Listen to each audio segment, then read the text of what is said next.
할렐루야. 사랑하는 열린 성도 여러분, 이 시간에는 사도 바울이 그리스도 안에서 형제 자매된 여러분과 저를 향해서 간청하듯 권면하는 영적 예배를 말씀드리려고 합니다.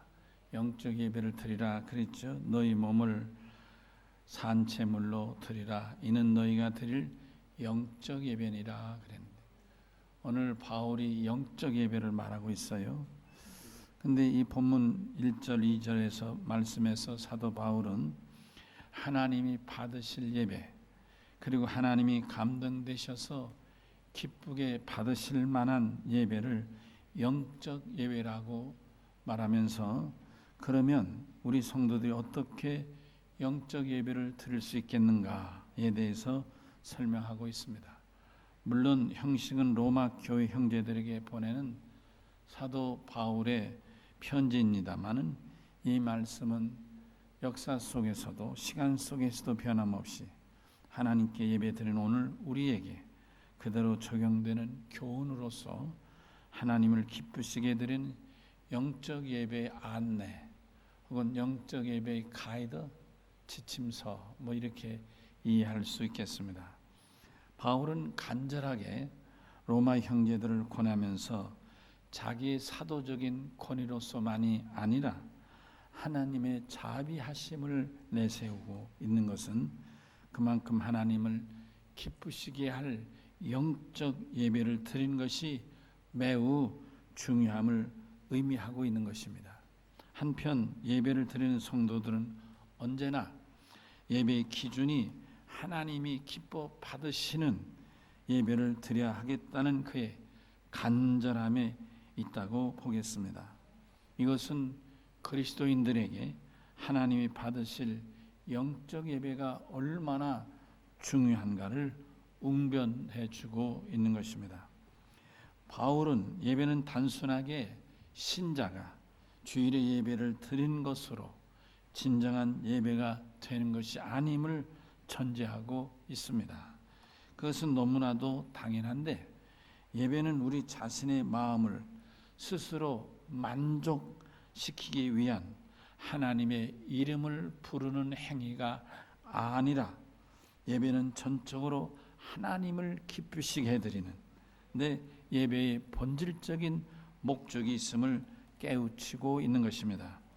예배는 구원받은 성도가 하나님을 기쁘시게 드리는 방법 중에 가장 중요한 방법이고, 아멘이시죠? 그러니까 우리의 기도, 혹은 설교 말씀, 혹은 찬양, 이런 것들이 다 합해서 뭐가 되지요? 예배인 거예요. 예배. 예배를 통해서 믿는 우리가 하나님께 직접 나아갈 수 있어요. 아멘이시죠? 이게 천주교의 입장하고 우리가 다른 점이에요. 천주교는 자기가 직접 못 나가죠. 신부, Father, 아버지만이 하나님께 나갈 수 있는 거예요. 그런데 우리가 직접 예배를 통해서 하나님께 나가고, 또 예배를 통해서 나를 하나님께 제물로 바칠 수 있는 거예요. 천주교는 내가 직접 하나님께 제물로 나를 드릴 수 없고, 신부만이 그 일을 행할 수 있는 거예요. 사제죠. 그래서 제사를 맡아 주관하는 사람이 사제잖아요. 이게 사제, 신부가 하는 거예요. 그러나 우리 개신교는 내가 예배를 통해 나를 하나님께 예물로 바치는 거예요. 여러분 혹시 천주교를 다녔던 분이 계시거나 천주교 교리를 아는 분은 잘 이렇게 분별할 수 있으리라고 생각하는데, 제 말을 잘 이해해 주시면 좋겠습니다. 예배를 통해서 비로소 나는 하나님의 은총을 직접 하나님으로부터 입게 되고, 예배 중에 죄인인 내가 거룩하신 하나님을 직접 만나게 되는 것입니다. 할렐루야. 가장 중요한 예배의 본질적인 요소 중에 하나는 예배 중에 영으로 나를 찾아오시는 하나님을 만나고, 나는 하나님이 예배 중에 받으실 만한 합당한 제물이 되어서, 아멘이시죠? 나를 제물로 하나님께 드리는 것입니다. 이게 예배인 것입니다. 예배가 그리스도인의 신앙생활에서 얼마나 중요한가를 예를 들어 말씀드리면, 마치 자동차가 움직이려면 반드시 기름을 넣어야 되는 것처럼 예배는 그리스도인에게 있어서 자동차에 기름을 넣는 것과 같은 것입니다. 예배 중에 강림하시는 성령, 곧 은혜의 기름을 받아야 성도라는 믿음의 자동차가 한 주간 동안 원활하게 움직일 수 있는 것입니다. 그러므로 주일 예배의 성공은 그 한 주간의 성도들의 성공적인 삶과 직결된다는 말씀입니다. 예배 때 은혜 받으면 여러분 다 경험하셨겠죠? 예배 때 은혜 받으면 예배 드리고 나갈 때 얼마나 마음이 기쁘고 행복하십니까? 아마 그럴 때는 담임 목사가 손을 내밀고 손을 잡으면 전기가 통하지 않을지 모르겠어요.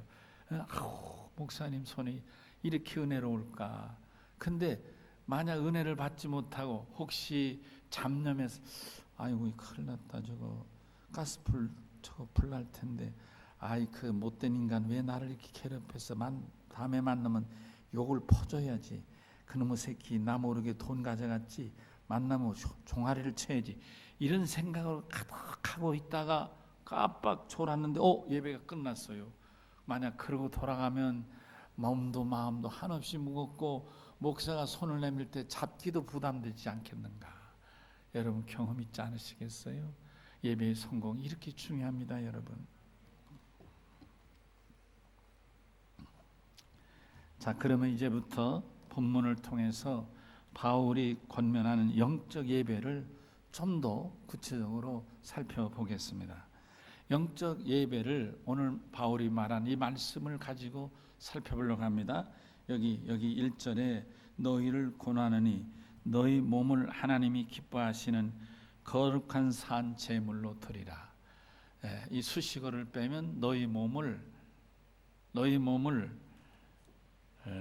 산 제물로 드리라. 이렇게 말할 수 있죠. 너희 몸을 산 제물로 드리라. 그래서 너희 몸과 산 제물 그리고 드리라에 초점을 맞춰서 영적 예배를 같이 살펴보겠습니다. 자, 하나님이 받으실 합당한 예배가 곧 영적 예배라 그런 말씀입니다. 본문은 하나님이 받으실 영적 예배라고 기록되어 있습니다만 본문에서 말하는 영적 예배는 본래 하나님이 기쁘게 받으실 만한 합당한 예배다. 합당한 예배라는 의미입니다. 사랑하는 성도 여러분, 예배는 우리가 드리고 그 예배를 하나님이 받으십니다. 예배는 우리가 드리고 그 예배는 하나님이 받으십니다. 우리가 예배를 드리는 것은 하나님께서 받으시기를 바라고 드리는 것입니다. 성도가 예배하는 대상은 이 세상에서 오직 한 분밖에 없는데 하나님 한 분이시고, 그러기에 성도들이 예배하는 진정한 목적도 하나님이 받으시기 위하여 드리는 것입니다. 성경에는 하나님께 예배를 드려서 성공적으로 잘 예배가 받아들여진 경우도 있고 예배를 잘못 드린 경우도 있어요. 형제가 예배를 드렸죠. 창세기 4장 3절에서 15절까지 보면 아담의 두 아들인 가인과 아벨이 하나님 앞에 예배 드린 예가 잘 기록되어 있습니다. 여러분 내용을 잘 아시죠? 이제 형은 아벨 동생이 자기가 1년 동안 수고하고 애써 돌본 양 중에서 정말 가장 살찌고 가장 값지고 흠없는 가장 좋은 양을 잡아서 하나님께 예배를 준비하고 있습니다. 그걸 본 형 가인은 그러면 나도 내가 농사진 곡식으로 드려야지.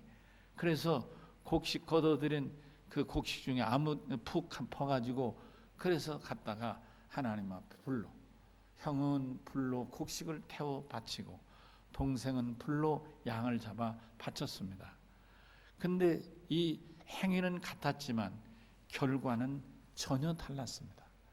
하나님 앞에 드린 아벨이 바친 양은 얼마나 불이 잘 붙고 연기 없이 불길이 하늘로 치솟았습니다. 하나님이 만족하게 받으셨습니다. 그런데 간이 바친 이 곡식을 태우는 제물은 불이 잘 붙지도 않고 불꽃은 보이지 않고 연기만 가득 차고 그 연기가 계속 가인이 가는 쪽으로 계속 불어와서 가인이 눈물 흘리며 결국 제사를 제대로 드리지 못했습니다.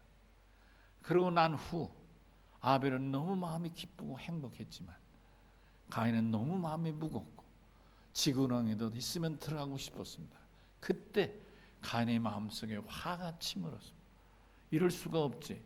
왜 하나님은 동생은 건 받으시고 내 건 안 받았지? 저놈이 없었으면 차라리 하나님 내 것을 받지 않았겠느냐. 그래서 여러분 아는 대로 어느 날 가인은 동생을 유혹해서 들판에서 저를 쳐 죽여버리고 말았습니다. 형이 동생을 죽이는 살인자가 되고 말았던 것입니다. 여러분 하나님 앞에 예배를 잘 드리고 못 드리고가 이렇게까지 인류의 첫 살인행위의 비극이 생기게 되었다, 그런 말씀. 그 이유가 어디에 있습니까? 그것은 가인의 예배가 하나님께서 받으실 만한 합당한 예배가 아니었고 하나님 받지 않으셨기 때문에 결과적으로 일어난 비극인 것입니다. 하나님만이 천지간에 성도인 우리가 드리는 예배를 받으실 유일한 분이시며 그 하나님이 우리 예배를 받아 주심으로 비로소 우리는 하나님으로부터 놀랍고 큰 은혜를 받게 되는 것입니다. 그러면 성도가 하나님의 은혜를 받는다는 것이 무엇을 의미합니까?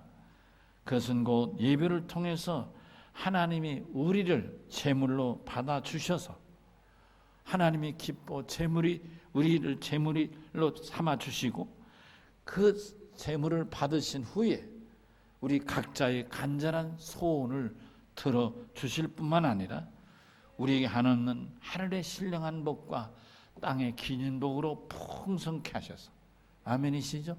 요한복음 10장 10절에 내가 온 것은 양으로 풍성케 하려 함이라. 아멘. 도적이 오는 것은 도적질하고 죽이고 멸망시키는 뿐이나 내가 온 것은 양으로 생명을 얻고 또 풍성히 얻게 하려 함이라. 할렐루야.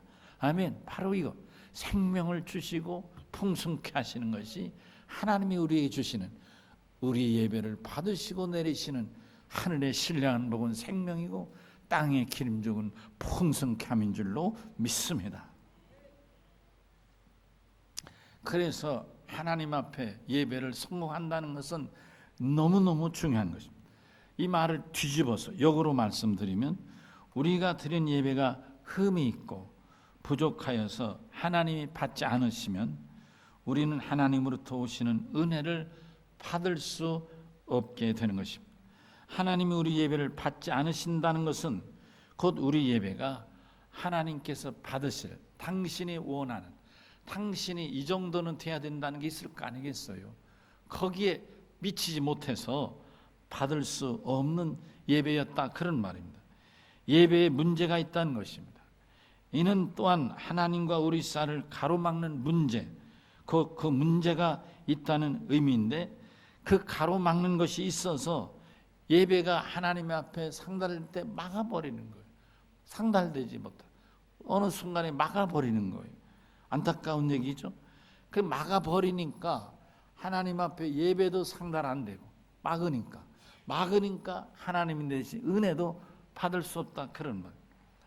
여러분, 제가 예배를 실패하면 하나님의 은혜를 받지 못한다 했는데 이렇게 예를 들어 드리면 어떨까요? 제가 서울을 가려고 합니다. 서울을 다녀와야 됩니다. 근데 제가 서울 가는 표를 구하지 못했어요. 그러면 내려온 표를 구할 필요가 있나요? 없잖아요. 설령 내려온 표를 구했어도 구할 의미가 없잖아요. 올라가지 못하는데 내려온 표만 구해서 뭐 하겠어요?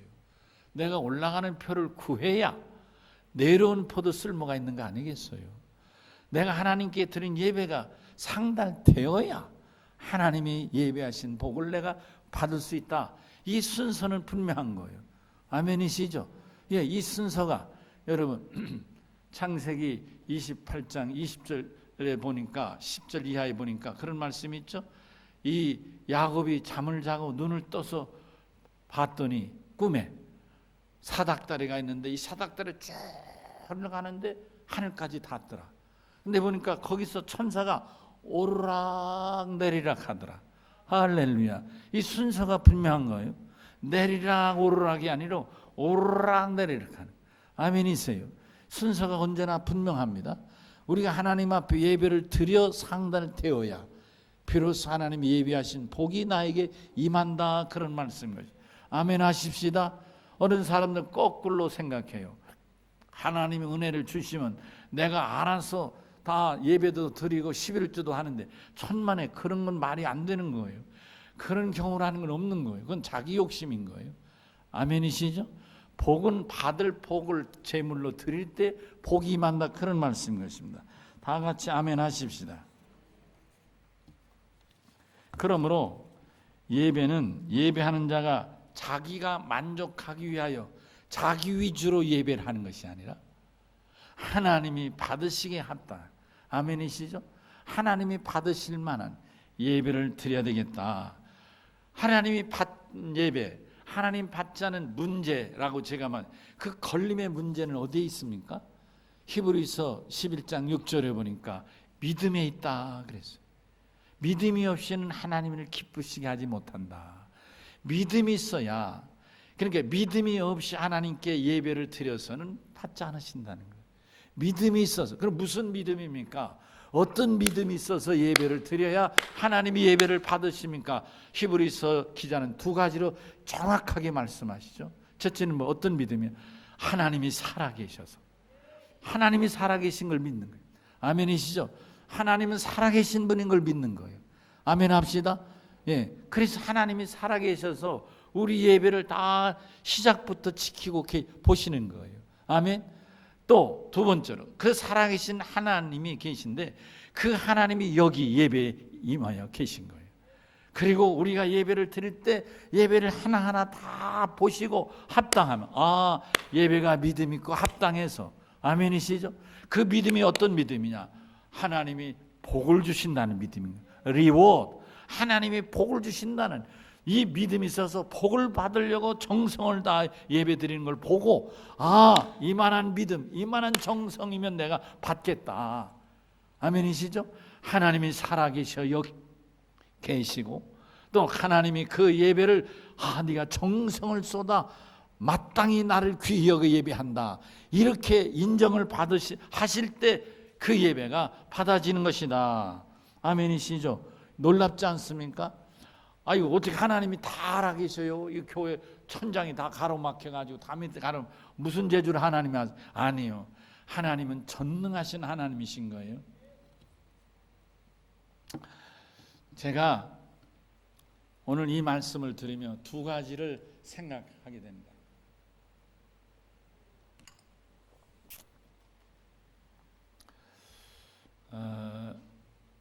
제가 신학대학에 들어가서 한 일이 새벽 예배, 새벽 기도 열심히 하는 일과 또 저녁에 10시, 그래서 하루에 2번씩 매일 가서 하나님 앞에 간절히 기도를 했어요. 사실 그때는 죄송하지만은 우리 어머님의 깊은 영적 체험에 대해서 제가 충분히 공감을 못할 때, 보고 수없이 보고는 자랐지만 또 어머님이 그런 영적인 깊은 체험을 저한테 설명하신 적도 없지만 내가 알아들을 수도 없었겠죠.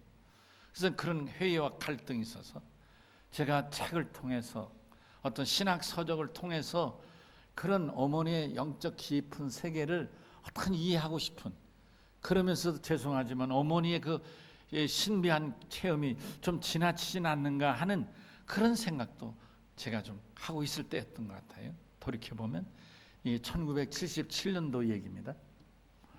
근데 제가 언젠가 하나님께 이렇게 매일 아침마다 저녁마다 간절히 기도하는, 새벽 시간인지 저녁 시간인지 모르지만 어느 순간 하나님이 나에게 성령을 부어주셔서 회개하게 하셨어요.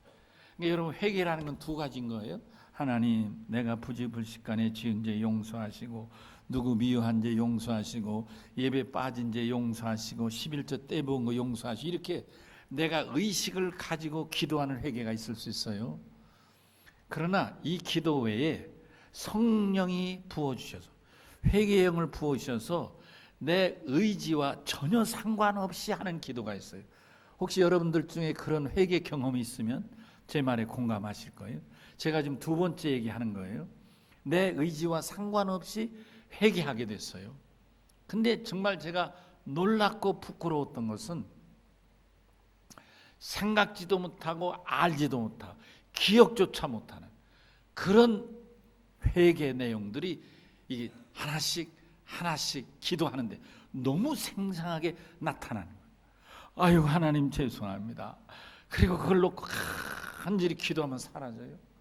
그러면 탁 또 나타나요. 그럼 또 그걸 놓고 간절히. 그러니까 이렇게 기도를 한두 시간은 기본적으로 하게 되는 것이죠. 이게 길어지니까요. 그리고 아침에 기도하고 저녁에 계속 회개의 기도를 계속 매일마다 이렇게 두 번씩 하는 거예요. 물론 나중에는 그 회개의 내용이 이제 좀 빨라지기 시작했어요.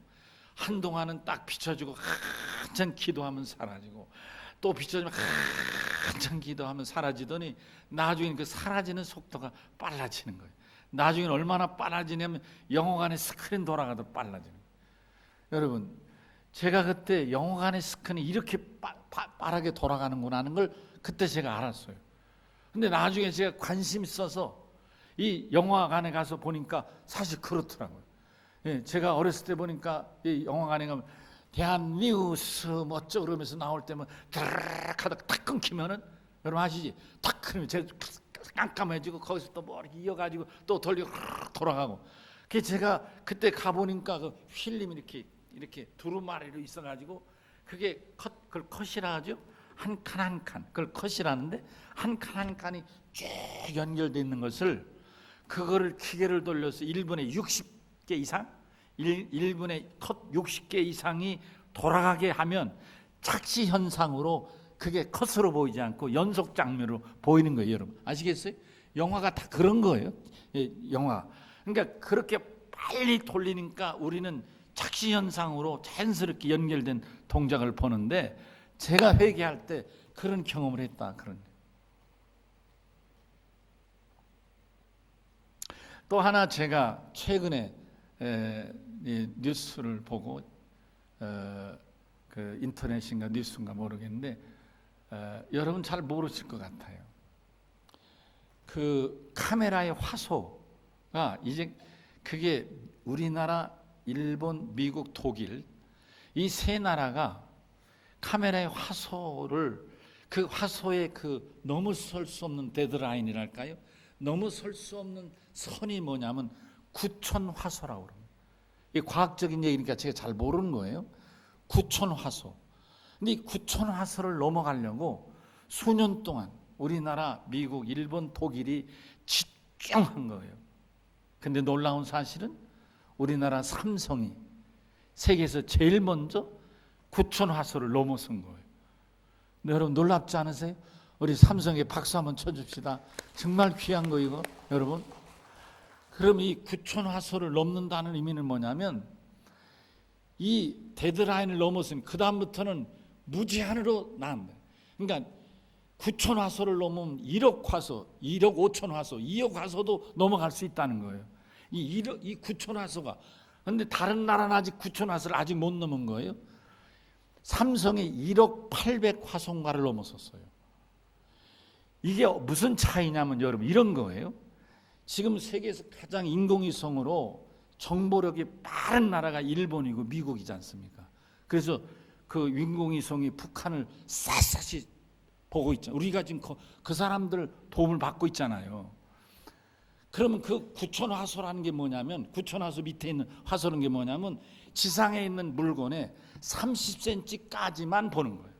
30cm 크기의 물체만까지만 이 물체가 무엇인지 움직이는지 저게 뭔지를 분별할 능력이 있는 거예요. 그러니까 지금까지 북한에 있는 30cm 크기는 다 분별할 수 있는 거예요. 근데 이걸 넘어서는 순간 지금 삼성이 1억 8백 화소 만들었잖아요. 이건 무슨 얘기냐면 10cm, 20cm, 심지어 1cm까지도 분별할 수 있게 됐다는 거예요. 정말 놀랐지 않습니까? 그러니까 9,000회소를 넘지 못하지만 앞으로 삼성은 1억 5천, 2억짜리 화소도 얼마든지 만들 수 있다는 그걸 넘어섰기 때문에. 놀라죠 여러분? 만약 우리나라가 인공위성을 발사해서 그래서 이 화소를 장착해서 만약 북한을 살핀다면 이제는 1cm짜리 물체까지도 싹 다 분별할 수 있는 거예요. 일본이나 미국이나 어느 나라가 하지 못하는 가장 정확한 화면과 데이터를 우리 정부가 공유할 수 있다. 여러분 이건 굉장한 거예요. 앞으로 어느 나라다 이런 걸 필요하겠죠. 여러분 제가 이 말씀 드린 건 뭐냐, 하나님은 전능하신 하나님은 비록 하늘에 계셔도 우리의 일거수일투족을 다 아시고 우리가 정말로 믿음을 가지고 하나님이 살아계신 믿음을 가지고 오는지, 하나님이 나에게 보상하시 주신다는 축복해 주실 믿음을 가지고 예배하는지를 아신다, 그런 말이에요. 어떻게 가세요? 이건 물체도 아닌데. 아니요, 이미 그거를 성경은 말합니다. 요한복음 13장 2절에 이렇게 성경이 기록되어 있습니다. 여러분 놀라지 마세요. 이미 이 가룟 유다에게 마귀 사탄이가 예수를 팔 생각을 넣었다, 마음에 넣었다고 기록되는 거예요. 아멘이시죠? 생각과 마음을 이미 하나님이 꿰뚫어 보고 계신 거예요. 여러분 우리 생각을, 여러분 아무리 화소가 1억 화소 삼성이 개발했고 2억 화소를 비춰봐도 우리 머리카락은 볼 수 있는지 모르지만 우리 머릿속에 있는 생각은 볼 수 없는 거예요. 그러나 이미 성경은 말하기를 하나님은 우리 생각까지도 알고 계시다, 그런 말. 여러분 우리가 이 다음에 천국 가면 하나님이 단독 1인 영화관을 만들어 가지고 우리를 초대할지 모릅니다. 누굴 부를까? 노미숙 권사를 부를까? 노미숙이도 이리 와봐라. 하나님이 이렇게 부르실게요. 한번 가서 보자. 그래가지고 이제 이 생각까지도 찍은 이 필름을 쫙, 자 미숙아 봐라. 그러면서 하나하나 천천히 다 보여줄 날이 오지 않겠냐. 내가 경험했잖아요. 내가 생각지도 꿈도 꾸지 못한 것까지도 다 보이십니다. 그래서 내가 그때 회개한 건 처음에는 막 기도가 나죠. 아이고 하나님 보이면 아이고 하나님 그럼 바뀌고, 아이고 하나님 그럼 바뀌고, 아이고 하나님이 회개가 되는 거예요. 그런 거를 경험했다. 아멘 하십시다. 여러분 하나님이 받으실 예배란 영어로 리즈너블 서비스예요. 이치에 맞는 하나님이 이만큼 받을 만하다 하는 당신의 생각, 당신의 기준에 맞는 이런 뜻이 되는 거예요. 내 기준에 맞는 게 아니라. 여러분 어떤 사람들은 아이고 목사님 바빠서 죄송해요, 예배가 꼭 뭐만 가야 되나요? 이거 쓰잘데없는 소리. 그런 사람이 교주감들이에요. 교주감. 사이비 교주감. 성경에 없는 말을 자기 입으로 해댔기는. 여러분 하나님은 전능하신 하나님이신 거예요. 우리 믿음으로 하나님 앞에 예배할 때만이 하나님이 기뻐 받으시는 줄로 믿습니다. 자 그러면 하나님이 받으실 합당한 예배를 제가 아까 말씀 첫째로 너희 몸을, 그랬죠? 너희 몸을. 그런데 이 너희 몸이라는 게 뭐냐? 육체란 뜻이 아닌 거예요. 만약 육체라면 영어 성경에 your body라고 했을 거예요. 근데 그렇지 않아요. 영어 성경에 yourself라고 했어요. 너 자신을 이렇게 말하고 있는 거예요. 이건 중요한 의미가 있어요. 몸과 마음을 이런 뜻이라고. 몸과 마음, 너 자신을. 아멘이시죠? 내 자신을, 생각까지도, 행동까지, 삶까지도 이 모든 것을 합하여 하나님 앞에 예물로 예배를 하라. 아멘이시죠? 그래서 요한복음 4장 20절에 이런 말씀이 있죠. 하나님은 영이시니 예배하는 자가 신령과 진리로 예배할지니라. 아멘이시죠? 하나님은 영이시라. 그러면 영이시니까 영이신 하나님이 받으실 영으로 예배를 하라. 아멘. 그렇다면 본문에 기록된 몸에 대한 대답은 분명한 것입니다. 그것은 바로 아까 말한 이 육체, 고기 덩어리, 바디. 여러분 바디란 말, 바디샵, 바디 샴푸, 바디 로션, 그러잖아요. 그게 몸이란 뜻이에요. 몸 닦는 바디, 숍, 바디, 몸 닦는 비누도 요즘 나오더만요. 여러 가지. 그게 다 이 몸 닦는 거를 몸이란 말이죠. 그래서 영어 성경에서는 그렇게 바디를 하지 않았어요. 너희 몸이란 이 번역이 뭐냐면 너 자신을, 아멘 합시다. 우리의 전인격을 포함한 자신을 제물로 드리라는 말씀입니다. 우리 전인격을 포함한 자신을 제물로 하나님께 드려 영과 진리로 예배함으로써 하나님이 우리 예배를 기쁘게 받으시는 예배가 하나님이 받으실 만한 합당한 예배가 된다. 그러므로 영적 예배는 몸과 마음을 다하여 드리는 예배인 것입니다. 하나님 앞에 아멘이시죠? 우리 몸을, 마음을, 생각을 온전히 묻고 하나님 앞에 드리는 예배자가 되십시다. 또 너희 몸을 산 제물로 드리라 하셨는데, 이 산 제물이란 살아있는 제물이라는 말씀이라, 죽은 예물이 아니고, 레위기서 17장 15절에 보니까 하나님께 이스라엘 주신 제물에 관한 교훈이 기록되어 있는데요, 하나님께서는 당연히 산 제물을 잡아 드려야 했으며 사람도 산 짐승을 잡아 먹으라 하셨습니다. 죽은 것이나 들짐승에 찢겨 죽은 것은 먹지 말라, 이렇게 말씀하셨습니다. 그러므로 산 제물이란 생명이 붙어 있는 제물이란 의미입니다. 여러분, 우리가 하나님께 예배할 때 우리 자신을 드려야 하는데, 그러면 죽은 자가 예배하지 말고 산 자가 예배를 드려야 되겠다, 이런 거예요. 예배하는 사람이 다 살아있지 죽은 자가 어디 있게요? 아하, 여기서 우리가 좀 더 살펴야 되는 거예요. 여러분, 오늘 이 2부에 참여한 여러분이 다 산자 예배자, 산자로서 예배자들이 되시기를 바랍니다. 그럼 산자란 어떤 의미인가? 바로 뭐예요? 예수를 구주로 영접해서 예수가 나의 왕이 되시고 예수가 나의 주인이 되셔서 예수의 신령한 은혜를 경험하는, 아멘이시죠? 예수의 사람이 된다, 이런 말씀인 것입니다. 아멘 하실까요? 그렇습니다. 여러분, 우리의 믿음이 예수를 경험하고 그 성령을 체험하고 은혜 받은 믿음이어야 되겠다. 아멘 합시다. 그래서 아까 말씀드린 히브리서 11장 6절의 말씀대로 적어도 우리가 이런 믿음은 가지고 예배를 해야 산 제물이 된다. 어떤 믿음? 하나님은 살아계셔서 이 예배를 지키시고, 그러니까 우리가 주일 예배를 드릴 때 집에서 나올 때부터 하나님은 오늘 예배 중에 친히 오셔서 내 예배를 받으시리라, 이런 믿음으로 예배를 참여해야 되겠고, 예배드리는 순간순간이 내가 이렇게 온 정성을 다해 예배하면 하나님이 나에게 반드시 복을 주시리라. 아멘이시죠? 반드시 나에게 복을 주시라는 믿음으로 주일헌금도 하고 11조도 하고 감상금도 하고 건축금도 드리고 선경금도 드리고, 이렇게 각양의 예물을 드릴 때마다 하나님이 나에게 복을 주시리라는 이 믿음으로 드리는, 이 믿음의 사람이 바로 하나님 앞에 예물이 될 때 비로소 산 예물, 아멘, 살아있는 예물, 제물이 된다, 이런 말씀이 되는 줄로 믿습니다. 사랑하는 성도 여러분, 우리가 우리 자신을 하나님께 산 제물로 드리는 것이, 지금 제가 좁게는 예배를 드리니 1시간을 말했습니다만, 우리 자신이 교회에서 예배할 때나 밖에 나가서 살 때나 예물, 제사 드릴 예물이라는 구별된 예물이라는, 거룩한 예물이라는 게 구별됐다는 말이잖아요. 구별된 거룩한 예물이라는 것을 기억해야 될 줄로 믿습니다. 시간이 많이 가서 여기서 말씀을 줄이겠습니다. 결론으로 말씀드리면, 우리가 예배할 때 그냥 시간이 급해서 오는 예배가 아니고, 이제 뜨거운 여름, 태풍도 지난 이제 가을이 됐으니 이제 9월, 10월, 11월, 12월 4개월 남았습니다.